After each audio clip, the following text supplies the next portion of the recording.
So our next speaker tonight is Jamie. Jamie McDonald is an industry veteran. He's been around technology for at least 20 years. Started off in Seattle doing Microsoft and Expedia, then came back to Canada, started Sparkroom, which he managed through the financial crisis, and we'll get to that in a second.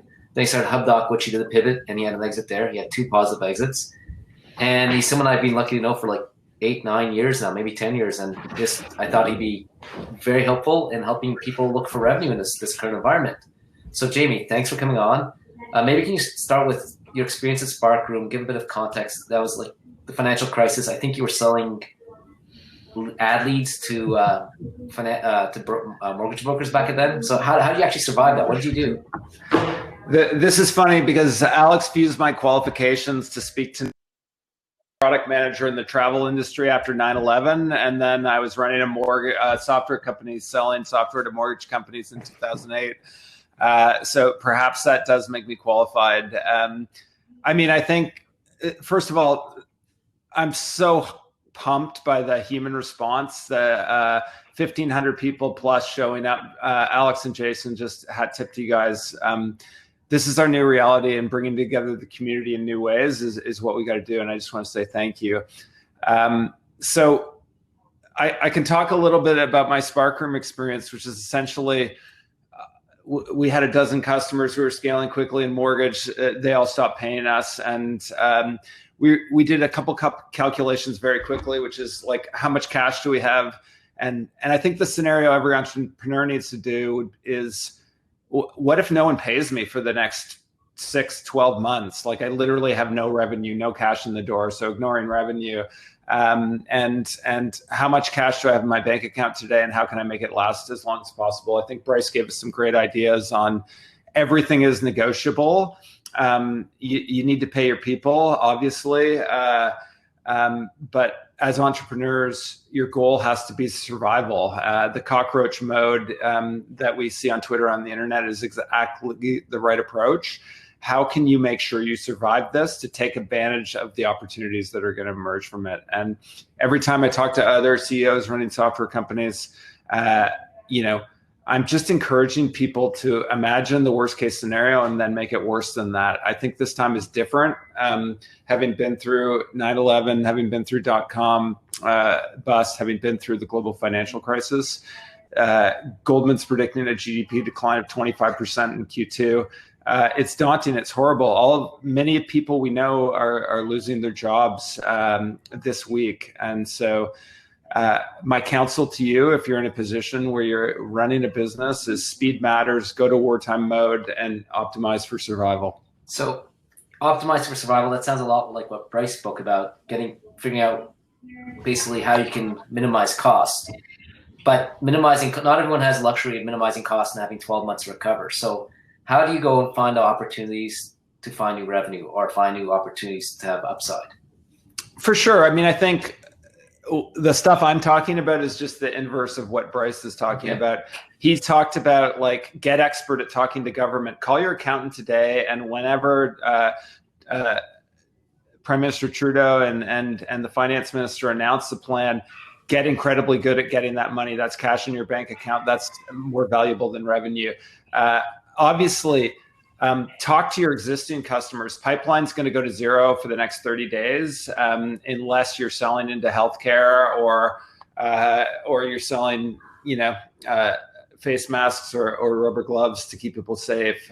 So I just think if I was looking for revenue in a software company, talk to your existing customers. What can we do to help you?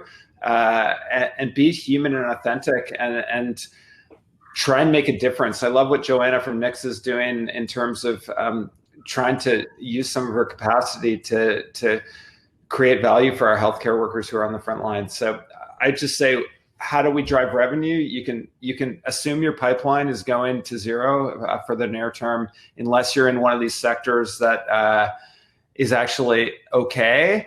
If you're selling into travel or restaurants, you need to think about doing something else. I was selling into mortgage in 2008. We just stopped doing it, and we pivoted the business. We took our software and we sold it to people in the education space. So again, plan for the worst case and plan for the worst execute case quickly. Yeah. So how did you execute? How did you know there was something in education? How did you find it?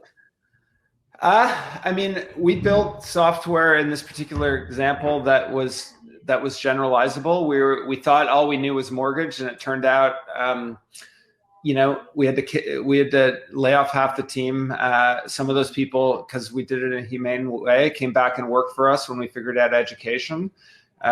So if you have to do that, you need to do it, and you need to do it now, and do it in a way that's humane and authentic, and pay severance and do right by people, go into cockroach mode, and then start talking to a different set of customers, right? So we went to education, we built the prospect lists, we rebuilt the funnel. They weren't suffering through that same period in the global financial crisis, the way mortgage companies obviously were. And we were lucky, and we got traction with a few of them, and one deal literally saved our company. So it was like, I remember to this day, $400,000 in services revenue they paid upon signature. And I remember getting the call, and I was just like, that's going to buy me 3 months of paying people, right? And you have to do it. I have a couple ways I want to take this. One is, let's go to HubDoc. I think you started off trying to serve consumers. There was no financial crisis that I know of. It's just a bad idea. So again, you imagine you had a similar situation like a crisis where, hey, this is not working, and you seem to be a master of finding additional revenue somewhere. So how did you go through that experience? Again, that was forced upon us by near death. Our CTO quit. I hope he's listening. Hi, Matt. And Jamie and I came to the office, and we had a bunch of stupid pivot ideas on the board, Bitcoin, you name it. And we're like, what if we just tried selling what we have to businesses? And we had Alyssa Ricard from WaitHub said, hey, I'm obsessed with your product for how it helps me run my business. And I was like, hey, we should try selling to small businesses, or we're going to go out of business, or we should return capital. And we didn't want to return capital. We kept going. I think tenacity, grit, persistence is super important here. You're going to make decisions with incomplete information. Just take the next best action for what tomorrow is, and then you'll get new information the next day. It's changing so fast now. So just do your best each single day. Cool. I'm going to go, just before I ask my next question, if anyone has questions, please put them in chat and we'll try to get to them, because we have about 3-4 minutes left.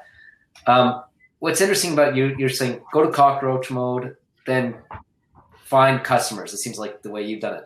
But I've talked to some founders that go to cockroach mode and then just try staying very close to their customers and find new opportunities.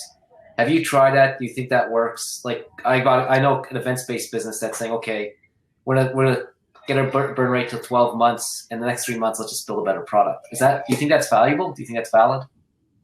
I think every situation is different, Alex. I mean, look at you guys. You would have been charging us $10 a night ahead for this a month ago, and now you're not. You're pivoting. You're doing something different.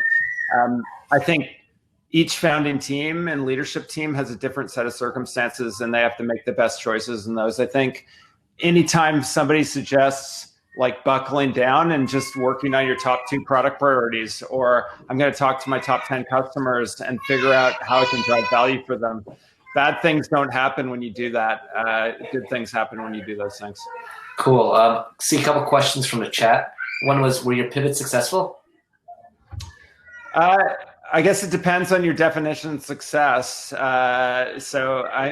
By my definitions, we built products that won in their individual verticals. We ended up exiting those businesses. So I would argue yes. And another one is, what opportunities do you see in the current crisis right now? Well, obviously cloud, e-commerce, remote. Bryce asked it best, what consumer behaviors and business behaviors are likely to change forever as a result of this? And think, how can I take advantage of those changes in consumer behavior? You can't go on Twitter without hearing of all the great businesses that got built in the aftermath of the dotcom crisis or the global financial crisis. So great businesses are going to be born in the next 24 months. And I don't know, I'm super bullish on the opportunity to create companies. There's tons of smart people who want to join a company with a great mission, who believe in people and want to drive value for customers. So once we get through the next 90 days, it will be a great time to start a company. Are you starting the next one? I plan to take 6 months off, Alex, and now I'm going to be forced to take 6 months in my house. So we'll see what happens in the fall. So one last question. How does a founder handle the emotional impact of this? Like, do you just go up in a ball and cry in a corner, or how do you get through it? I might not be the best person to ask about that. I think the idea of just showing up at your desk every day and taking the next best action is how I personally cope. I'm struggling in the past week. I haven't been able to, get on my trainer and ride my bike. I just all I want to do is read the news and figure out what's happening and help the people I love, my friends, my family, other entrepreneurs starting businesses. What can I do to help? I find that works for me, but I wouldn't say my mental health is perfect right now. Nobody's is. Well, thanks so much, Jamie, for your time and some words of wisdom. Yeah, I just wanted to call out. I don't know if we're going to see the mayor tonight, but as one citizen, I just want to say I'm thankful for his leadership. I'm also thankful for Premier Ford's leadership and Prime Minister Trudeau's. It feels good to be in a country where we're trying to make the right decisions and doing right by people. So thanks in advance, Mr. Mayor.